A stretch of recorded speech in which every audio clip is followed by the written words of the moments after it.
So hello dear students, we are discussing the chapter respiration and circulation, and now we are moving toward the mechanism of respiration. Means how respiration takes place. श्वसन नेमकं कसं होतं ते आपल्याला आता mechanism through बघायचं. आपण पूर्ण त्याची रिस्पिरेटरी सिस्टीम पाहिली, त्याच्यामध्ये तुम्हाला सगळ्या पार्ट्स विषयी माहिती मी दिलेली आहे. Now how the respiration is taking place. Now this respiration, in the process of respiration the most important thing is gaseous exchange. लक्षात ठेवा, सगळ्यात महत्वाची जी गोष्ट आहे ती काय आहे? Gaseous exchange. म्हणजे पूर्ण जी हवा आहे ती आत बाहेर होणार आहे. बरोबर आहे. आपण तिथं अल्व्हेओलस लेवल पर्यंत सुद्धा बघितलं ह्युमन रिस्पिरेटरी सिस्टीम शिकत असताना. म्हणजे gases, and that gaseous exchange takes place between atmosphere and lungs. कुणाच्या मध्ये व्हायला? In between lungs and atmosphere. Atmosphere मध्ये आणि लंग्स मध्ये. म्हणजे ऍटमॉस्फिअर मधली एअर लंग मध्ये चालली आणि लंग मधली air atmosphere. Means gaseous exchange is taking place in between atmosphere and lungs. म्हणजे आजूबाजूचं वातावरण आणि फुफ्फुसाच्या दरम्यान काय व्हायलेलं आहे? Gaseous exchange. And because of this gaseous exchange, the result of this gaseous exchange is the formation of ATP. हे काय व्हायले? या रिस्पिरेशन प्रोसेसमध्ये एटीपी जनरेट व्हायला या गॅसियस एक्सचेंजमुळे. Now this respiration, the respiration process is divided into 4. या respiration प्रोसेसची म्हणजे मेकॅनिझम शिकत असताना the respiration process is taking place in 4 steps. किती स्टेप्स मध्ये होईल? ही 4 स्टेप मध्ये होईल. कोणत्या कोणत्या 4 स्टेप्स आहेत बघा. The first one is breathing. First one is breathing. The second one is external respiration. External respiration. The third one is internal respiration. Internal respiration or respiration असं सुद्धा तुम्ही म्हणू शकता. And fourth one is cellular respiration. Cellular respiration. या 4 step मध्ये पूर्ण आपली श्वसनाची प्रक्रिया कंप्लीट व्हायली. ब्रीदिंग, ज्याला आपण म्हणतो श्वासोच्छवास. श्वासोच्छवास, बरोबर आहे. एक्सटर्नल रिस्पिरेशन, ज्याला आपण म्हणतो बाह्य श्वसन. इंटरनल रिस्पिरेशन, ज्याला आपण म्हणतो अंतश्वसन. आणि सेल्युलर रिस्पिरेशन, ज्याला आपण म्हणतो पेशी लेवलचं श्वसन, पेशी श्वसन. म्हणजे एवढ्या 4 श्वसनाच्या पूर्ण सबस्टेप मध्ये काय व्हायले? अँड डिस्कंबाइनिंगली 4 step combine together to complete respiration. श्वसन एवढ्या 4.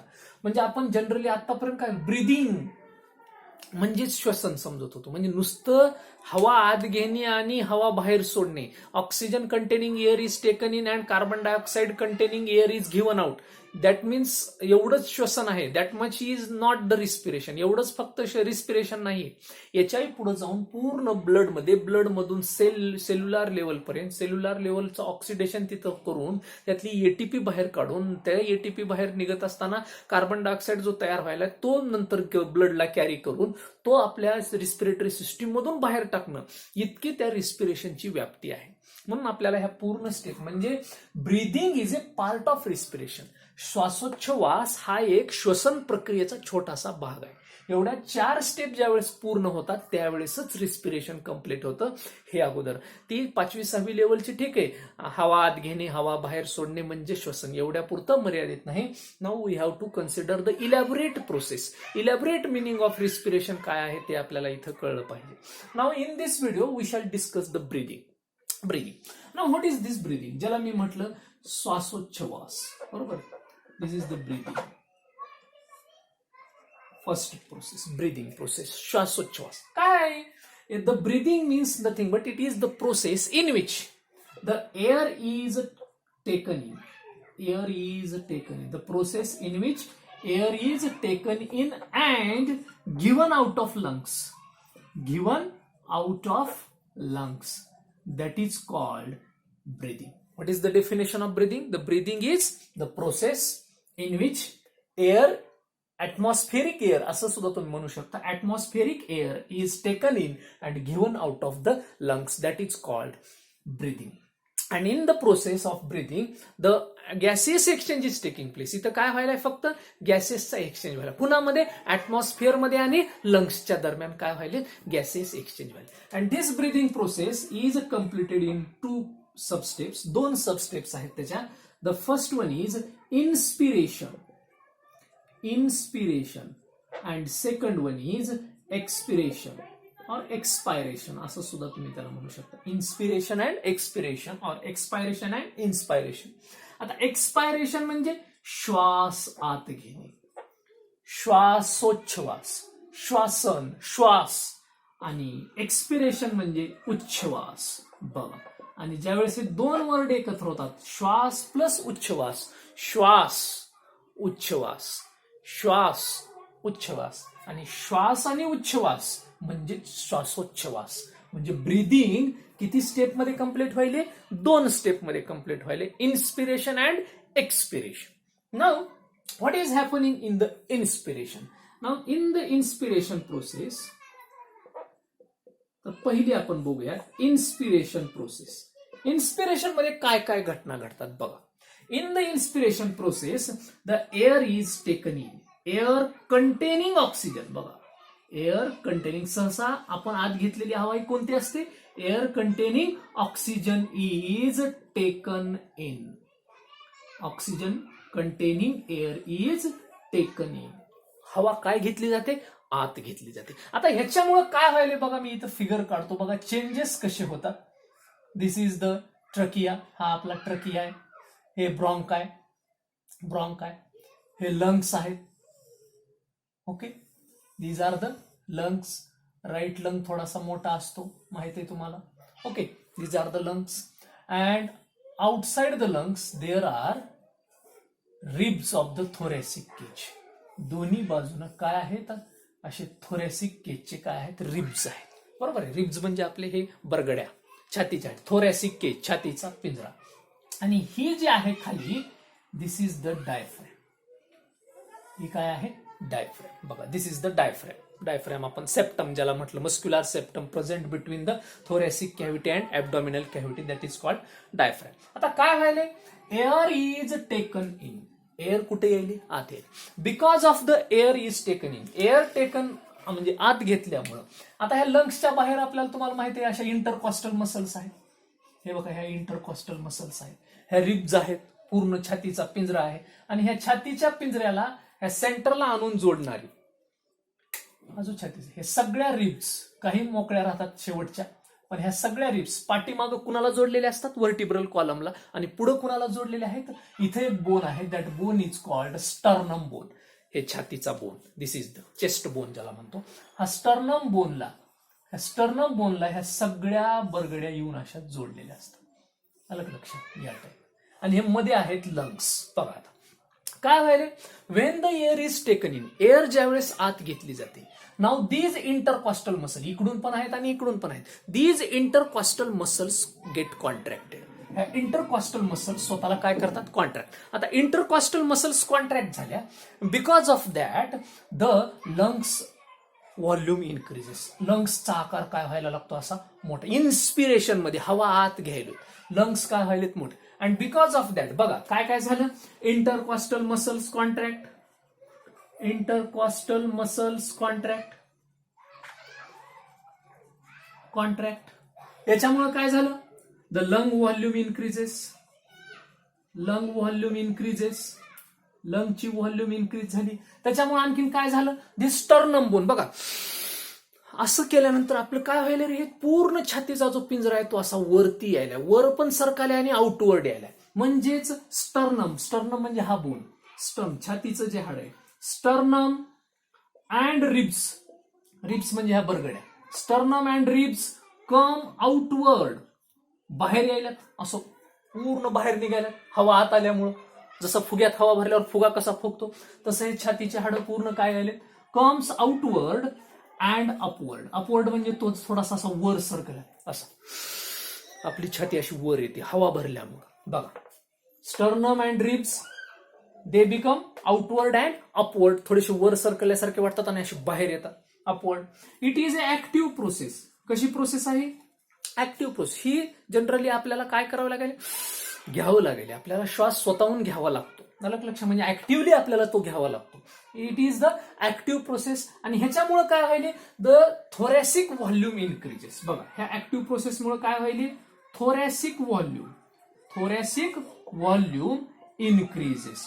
पूर्ण मधली हवेची व्हॉल्यूम काय झाली, वाढली. कारण हवा कुठे घेतली आपण, आत घेतली. Thoracic volume increases. आता ही थोरॅसिक व्हॉल्यूम इन्क्रीज झाल्यामुळं, हवा आत घेतल्यामुळं तुमचा जो हा डायफ्रॅम आहे, हा फार महत्वाचा पॉइंट आहे. Diaphragm becomes flat. कारण हे पूर्ण वाढलं मग हा डायफ्रॅम जो असा डोम शेप असतो, असा असतो, तो ही हवा आल्यामुळे ह्या डायफ्रॅमला ह्या पूर्ण लंग्सनं आणि मधल्या ह्या भरलेल्या हवेनं काय कुठं ढकललं, खाली ढकललं. म्हणजे इथं असलेला डायफ्रॅम खाली आला आणि तो कसा बनला, फ्लॅट. Diaphragm becomes flat. कुठल्या प्रोसेसमध्ये, इन्स्पिरेशनच्या प्रोसेसमध्ये. हे पूर्ण घटना कुणाच्या प्रोसेसमध्ये घडली, एवढ्या पॉइंटमध्ये आपल्याला इन्स्पिरेशन सांगता येतं. ओके, आता दुसरी स्टेप आहे, कोणती आहे, एक्सपिरेशन. ह्याच्या टोटल आता उलट. एक्सपिरेशन म्हणजे आता उच्छ्वास बाहेर टाकत असताना ह्याच्या टोटल होईल काय आहे, air containing carbon dioxide is given out. आता इथं काय होईल, CO2 containing air is given out. सगळ्यात महत्त्वाचं. दुसरं, इन्क्रीज इंटरकॉस्टल मसल्स कॉन्ट्रॅक्ट झाल्या होत्या इन्स्पिरेशन मध्ये. इथं काय होतील आता, इंटरकॉस्टल मसल्स गेट रिलॅक्स्ड, परत रिलॅक्स होतात.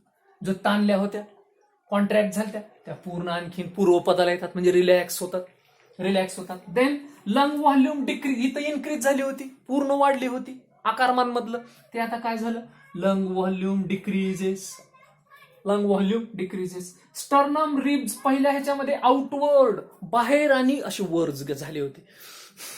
आता श्वास बाहेर सोडलाय म्हणजे ह्याच्या टोटल उलट होणार. आउटवर्ड आलते, आता कुठे गेले ते, एक्सपिरेशन मध्ये इनवर्ड अँड डाऊनवर्ड. म्हणजे परत पूर्वपदाला खाली सरकले. जे वरती आले होते ते परत खाली गेले. Then it is a passive process. हे सहसा आपापलं घडूनच येणार आहे. ह्याला काय आपल्याला फार हे करायची गरज नाही. श्वास घ्यावा लागतो, पण श्वास सोडण्यासाठी आपोआप सहसा तो इझिली निघून जातो, म्हणून it is a passive process. Okay, आणि ह्याच्यामध्ये काय होते, थोरॅसिक व्हॉल्यूम इथं इन्क्रीज झाली इन्स्पिरेशन मध्ये. इथं काय आहे, thoracic volume decreases. Thoracic volume काय होते, डिक्रीज होते. म्हणजे ही जी थोरॅक्सच्या छातीच्या पिंजऱ्याचं जे आकारमान आहे, हे एक्सपिरेशन मध्ये असं कमी होतं, इन्स्पिरेशन मध्ये वाढतं. आणि सगळ्यात महत्वाचं, मग आता हवा निघून गेली, फुग्यातली हवा निघून गेली, जशी मग फुगा असा आकुंचन पावतो, पूर्ण एका जागी येऊन गोळा होतो, तसं मग आता ही हवा निघून गेल्यामुळं, एक्सपिरेशन मध्ये उलट झाल्यामुळं, diaphragm again becomes dome shape. Diaphragm कसा होतो, डोम शेप. म्हणून हे काढत असताना इन्स्पिरेशन मध्ये थोडंसं लंग्स आणि हे सगळे रिब्स, थोरॅसिक कॅव्हिटी हे थोडंसं असं ब्रॉड काढा. आणि एक्सपिरेशन मध्ये म्हणजे उच्छ्वासामध्ये थोडेसे लंग्स लहान काढा. छातीचा पिंजराही थोडासा लहान काढा, लाईक दिस. हे जे काय तुमच्या रिब्स आहेत, ओके, ह्या रिब्स, हे तुमचे ट्रकिया, ब्रॉन्काय हे दाखवा. आणि हा तुमचा डायफ्रॅम कसा दाखवा, डोम शेप. डोम म्हणजे जसा असा डोम, असा उंचवट्यासारखा, हा डोम शेप. कुणामध्ये, एक्सपिरेशन मध्ये. इन्स्पिरेशन मध्ये काय होतं, हा डायफ्रॅम तुमचा कसा होता, फ्लॅट होता. इथं काय झालं, dome shape. DOME, dome shape. जसा गोबर गॅसचा वगैरे डोम असतो, किंवा एखाद्या मंदिराचा घुमट वगैरे कसा डोम असतो, तशा टाईपचा. म्हणजे कारण हवा निघून गेली, हवा बाहेर निघून गेल्यामुळं हे पूर्ण लहान झालं, सगळीच व्हॉल्यूम कमी झाली, मधलं आकारमान कमी झालं, इंटरकॉस्टल मसल्स रिलॅक्स झाल्या, रिब्स परत खाली येऊन पडले, जे अपवर्ड गेले होते ते खाली आले, आणि इनवर्ड गेले, मध्ये गेले, जे बाहेर आले होते ते कुठे गेले, आतमध्ये गेले. आणि म्हणून एक्सपिरेशन मध्ये काय झालं, डोम शेप झाला. अलग लक्षामध्ये बाकीचे सगळे पॉइंट जे इन्स्पिरेशनचे आहेत त्याच्या टोटल काय करायचे, उलटे करायचे. And this one inspiration plus one expiration, one inspiration and one expiration is one breath. आपला पूर्ण श्वास केव्हा कंप्लीट झाला असं म्हणतो, एक श्वास पूर्ण झाला असं केव्हा, ज्यावेळेस one inspiration one expiration, one inspiration 1 expiration is equal to 1 breath. एक श्वास पूर्ण केव्हा झाला? ज्यावेळेस हवा आत घेतली आणि हवा बाहेर सोडली. 1 inspiration plus 1 expiration comprise 1 breath. एक पूर्ण काय बनतो त्याच्यावरून? श्वासोच्छवास. 1 inspiration and 1 expiration. And this breathing process is under the control of medulla oblongata part of the brain. आपल्याला ब्रेन शिकायचा, ह्युमन ब्रेन. त्याच्यामध्ये आपण डिटेलमध्ये बघणार आहोत. हा मेडुला ऑब्लॉंगेटा, ज्याला आपण मस्तिष्क पुच्छ म्हणतो, अलग लक्षामध्ये, ज्याला म्हणजे खालच्या बाजूला असतो ब्रेनच्या, त्या भागाद्वारे पॉन्स आणि मेडुला ऑब्लॉंगेटा. फार महत्वाचे हे 2 शब्द मी इथे सांगायला. कोणते 2? एक medulla ऑब्लॉंगेटा, medulla oblongata and pons. These 2 centers in the brain, हे ब्रेन मधले 2 सेंटर आपली ब्रीदिंग प्रोसेस कंट्रोल करतात. आणि म्हणून ज्यावेळेस एखाद्या व्यक्तीचा अपघात होतो आणि त्याला ज्यावेळेस इथं मार लागतो लेकरांनो, त्यावेळेस त्याचा पटकन जीव जातो. कारण ह्या मेडुला ऑब्लॉंगेटाचं कंट्रोल तुमच्या ब्रिदिंगवरचं स्टॉप झालेलं असतं. ब्रिदिंगवरचं कंट्रोल स्टॉप होतं याचा अर्थ तुमची श्वास बंद होतो. श्वास बंद होतो आणि म्हणूनच आपला जीव जातो. म्हणून कधीही आपल्या या भागाला मार लागू द्यायचा नाही. त्याच्यामुळं while you are driving 2 wheeler you should wear helmet. म्हणून तुम्ही काय करत जा? सतत हेल्मेट वापरण्याचा प्रयत्न करत जा. हेल्मेटमुळं आपला हात तुटेल, पाय तुटेल, पण आपला जीव तरी जाणार नाही असं मला वाटतं. मॅक्झिमम केसेसमध्ये आपला जीव वाचू शकतो. कारण जे जीव जातात ऍक्सिडेंट झाल्यानंतर सहसा हे पडल्यामुळे जात नाहीत, तर या भागाला मार लागल्यामुळं जीव जात असतात. आणि तो कशामुळे जातो? कारण तिथल्या भागात मेडुला ऑब्लॉंगेटा असतो या भागामध्ये, आणि इथं आपला ब्रेन उघडा असतो कारण इथं कवटी नसते. आणि त्याच्यामुळं हे मेडुला ऑब्लॉंगेटाचा कंट्रोल त्या तुमच्या ब्रीदिंग प्रोसेसवरचं जातं आणि म्हणूनच तुमचा जीव गमवावा लागतो. तर त्याच्यामुळं आपण हा मेडुला ऑब्लॉंगेटाच्या अंडर कंट्रोल काय आणि पॉन्सच्या अंडर कंट्रोल ही आपली ब्रीदिंग प्रोसेस आहे. नेमकं ही मेडुला ऑब्लॉंगेटा कशावर कंट्रोल, नेमकं काय पाहतं? It keep watch on the concentration of carbon dioxide and H+ ion. लक्षात ठेवा, ते कशावर वॉच ठेवतं? आपल्या ब्लडमध्ये कार्बन डायऑक्साईडचं लेवल वाढले का कमी झाले, H+ आयनॉनची संख्या वाढली का कमी झाली. ज्यावेळेस कार्बन डायऑक्साईडची लेवल वाढली असं मेडुला ऑब्लॉंगेटाला कळतं, त्यावेळेस पटकन तो काय करतो? एक्सपायरेशन करतो. कार्बन डायऑक्साईडची लेवल कमी झाली असं कळलं की पटकन तो काय करतो? इन्स्पिरेशन. म्हणजे हे जे आहेत, कार्बन डायऑक्साईड लेवल वाढली की पटकन तो त्याला बाहेर टाकायचंय. हे कोण लक्षात ठेवतं? सगळं लक्ष कुणाचं असतं? ब्रेनचा मेडुला ऑब्लॉंगेटा पार्ट. आणि म्हणून हा भाग अतिशय महत्वाचा आहे. तो आपण तर ब्रेनमध्ये तर डिटेलमध्ये पाहणारच आहोत. So this is all about the breathing process. हे ब्रीदिंगमध्ये इन्स्पिरेशन अँड एक्सपिरेशन, श्वास आणि उच्छ्वास. So hope you understood all the process. ह्याच्यात फिगरमध्ये चेंज आपल्याला थोडासा करायचा आहे, ह्याच्यात पूर्ण ब्रॉड काढायचं, ह्याच्यात छोटी काढायची, एवढं लक्षात ठेवा. So thank you guys.